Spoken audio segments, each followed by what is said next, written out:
Hey guys, it's good to see you again. We have our second video today, Waiting for Christmas, pro tips from the Pews, a little bit of wisdom, a little bit of how-to, and a whole lot of fun. Today you'll hear from Willette Strickland, who's going to be teaching us how to prepare our hearts and our homes for Christmas. Welcome to my home, and I want to invite you to join me around the table. And during Advent, we are reflecting and looking forward in these weeks before Christmas to the arrival of Jesus. We celebrate that Jesus is God with us. Jesus is the person in flesh of God that we look forward to in celebrating Christmas. And in God's great redemption story, He has always wanted to dwell with us. Beginning in the garden, God wanted to dwell with His people. That didn't turn out so well, but then again in the wilderness, God shows up and wants to be with His people. And in Exodus, we read an interesting passage in chapter 25, verse 8, that God even said, "Then have them make a sanctuary for me, and I will dwell among them." And in these past 9 months, I have often found myself referring to my home as a sanctuary. And God wants to dwell with us today in our homes. Our homes are like our sanctuaries. They're safe places. They're places that we dwell, and He wants to dwell with us in our homes. And as you go on through the passage in Exodus, we find God giving Moses instructions about making furniture for this dwelling place. And in our homes, our tables are probably the most holy place that we come together with family, with friends, in a place of fellowship. So I want us to talk a little bit about the table and how important it is at Advent. And I hope that you will join me in wanting to reclaim your table for the very special place that it is.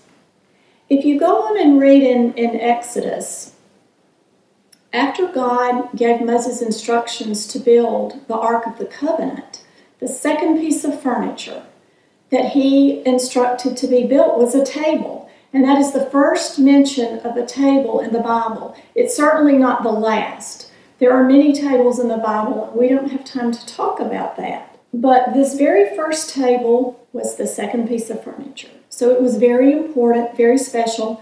It was to be built out of wood with gold, and it had bowls, pitchers, and bread on the table. You may have heard this table referred to as the table of showbread. And what that really means is God's face. So when we look at the table in the tabernacle, in the holy place, in that sacred room, there was the table with the bread on it, there was a candlestick, and there was an altar of incense. What that means to us about our table is a holy place.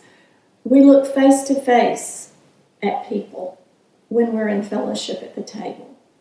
It is where conversations take place.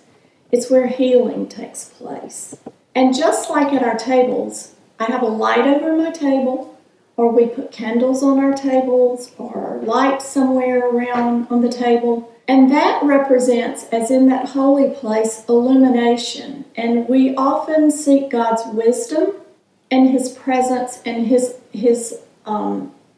will and His wisdom in our lives. And the altar of incense represents our prayers.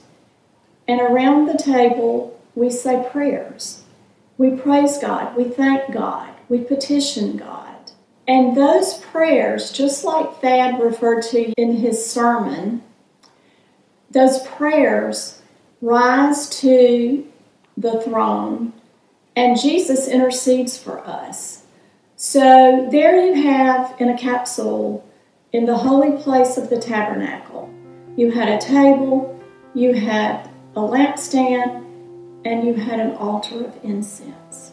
Just as in the tabernacle, the table was a place of communion, fellowship, and reconciliation. There again, so is our table. And being asked to sit at someone's table is both a privilege and a sign of acceptance. And rarely do we accept an invitation to someone's home that it doesn't involve a table and a beverage or a meal or a dessert or a snack. And I wanted to tell you about my epiphany about the importance of a table. A couple of years ago, I was at my mother's home, which is a farm that's been in our family for over 100 years. And I discovered a very old table out in a storage house. And when I inquired about it, my mother explained that it was a table that had been made by a relative, and her family grew up around that table, and she was the youngest of 7 children. The table is over 100 years old. It's very simple, but made out of heart pine. The planks are about 15 inches wide, and it has a lot of nicks and scars on it. But it was so beautiful in its simplicity, and as I ran my hands across that table, I could only think of what had taken place around that table. There had been 2 world wars, the Great Depression, the loss of children, the joys, but also the pains. And I just thought, if that table could talk, what would it tell me about a family of farmers who depended on God, they prayed, and they lived off the land. So I came home back to Albany, and I looked at my table in my kitchen, and I could see little ink marks where my grandchildren had colored. I could see nicks and marks. I also remembered all the people who've been around my table, and they're very, very special to me. They're people that are no longer with us. They're friends, family, but also I've had strangers at that table. And then when I sit at this table, I remember all the fun times, but also I remember planning a funeral around this table. Our tables are very, very special places. And during Advent, I think there is no better time to focus our families, and instead of focusing on shopping and Santa Claus, let us reclaim and remember what Christ has done for us, and that He wants to dwell with us in our homes, in our hearts, and at our tables. And I believe He is at our table. And so let us set a table before Him. And I'm going to show you a couple of very easy things that you can do with your table so that it's simple and it doesn't require a lot of time, a lot of effort, or great expense. I want to give you some ideas, maybe suggestions for how you might decorate your table, and realize that it's simple. Just be simple. There's nothing better than nature for you to take your cues from. As you see on my table, I have a cloth of green because I love using greenery. All the greenery you see, this greenery, I cut out of my yard, and you can probably do the same thing. But at Advent, we want to create a focus on your table that might promote conversation, especially if you have children, but even if you don't. So I wanted to use some of the symbols that we love during Advent. And one of my favorite go-tos for decorating is a cloche. And this is a glass cloche. And it's been used for hundreds of years in gardens to cover up fragile flowers from the cold and the snow. It just creates a little scene under a dome. This is another cloche, and as you can see, it's much smaller, but I've collect them. I have all sizes, all shapes, a few different colors. And if you don't have one, this came from Hobby Lobby. And you could also use a glass cake cover. But the problem with that is it's a little squatty, so you've got to keep your seam very low to the table.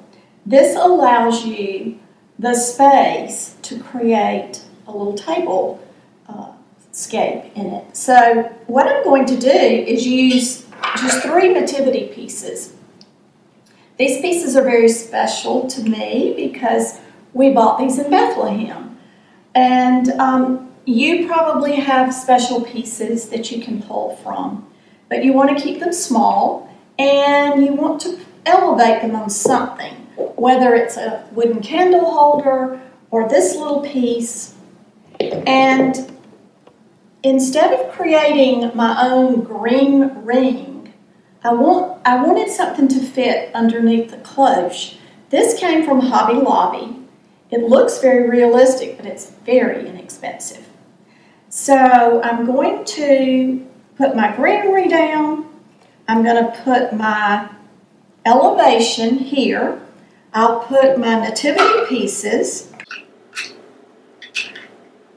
And then I have a star, just a little star, and with some tacky glue, it's just a little paraffin is what it is.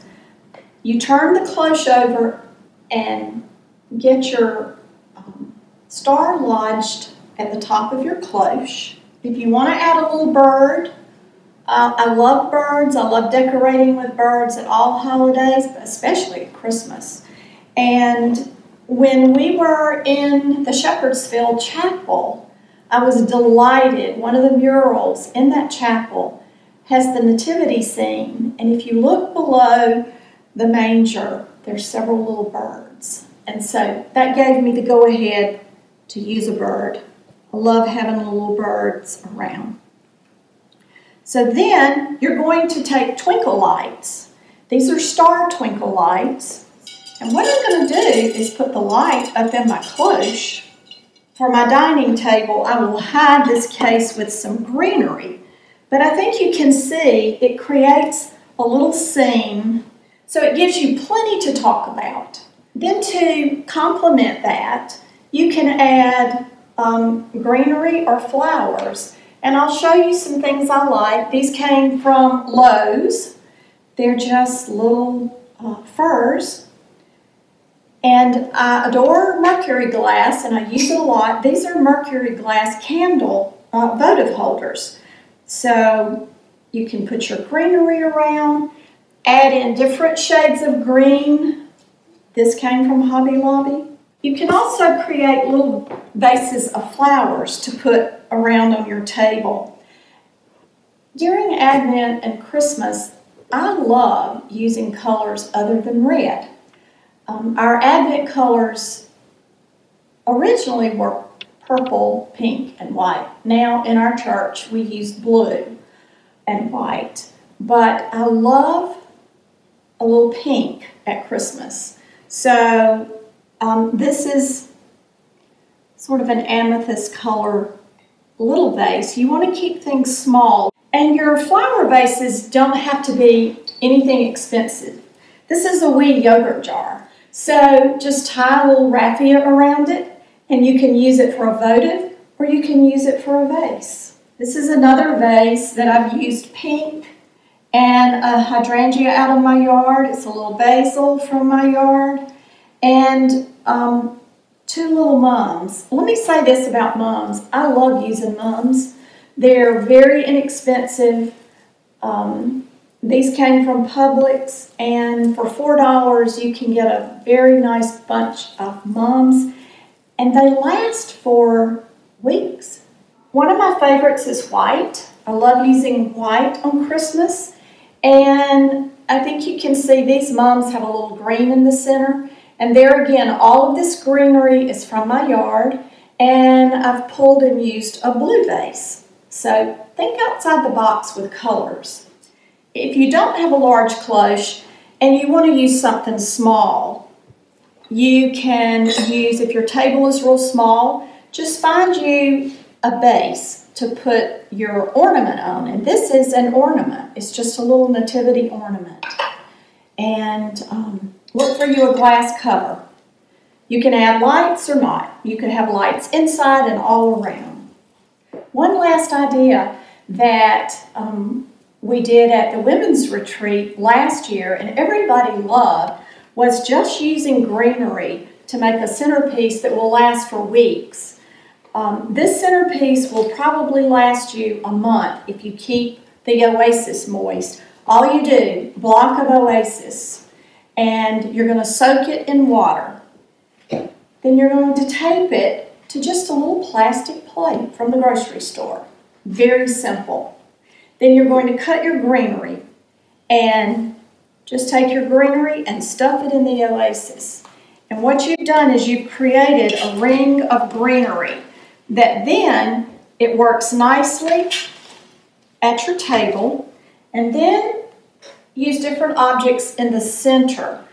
For example, this angel looks lovely, and yet you can see through the angel across the table. This is a great conversation piece because there are so many angels in the Christmas story. You can also change it out. Just use a plant. There again, beautiful greenery. Just add color from your flowers. And one of my favorites is a poinsettia, and you can cut the blossoms. This is a beautiful new pink color, and all you do is cut it, singe it with a match so the white doesn't drain, and then use that in your centerpiece. Just change the objects to whatever suits you. A few other little points that are might be worth your consideration is be inspired by just things you see in nature. These are holiday napkins that have birds, pine cones, holly. They're great to use. Colored candles are really big right now. So go for some colored candles. You can use green, you can use pink, any color you'd like. Votives, always add wonderful light to the table. Mercury glass, once again, I love mercury glass. So now that we've finished some ideas and thoughts for what you can do at your Advent tables, if you enjoyed this and want to know more about the table, Laurel and I are going to offer a women's Bible study beginning in January, and we're going to focus on at the table. And there you can learn more, and we'll get into a little more detail about many of the tables in the Bible, because there are many tables in the Bible. Wishing you a very Merry Christmas and a very meaningful Advent at the table with those you love. Wasn't Willette wonderful? I've learned so much from watching her. And here's the good news. Like last week, we're also doing a giveaway this week.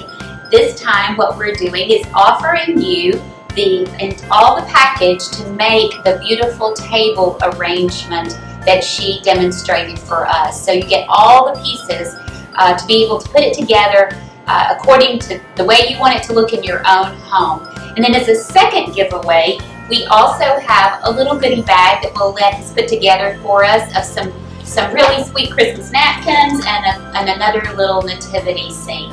So remember, here's the drill. Remember it from last week. You like our Facebook page, you share the video, and then you tag 3 friends in the comments below. And we will draw once again for the winners on Tuesday. So you've got a couple of days to get this going, and we look forward to letting you know who the winners are. Thanks so much. Look forward to seeing you again.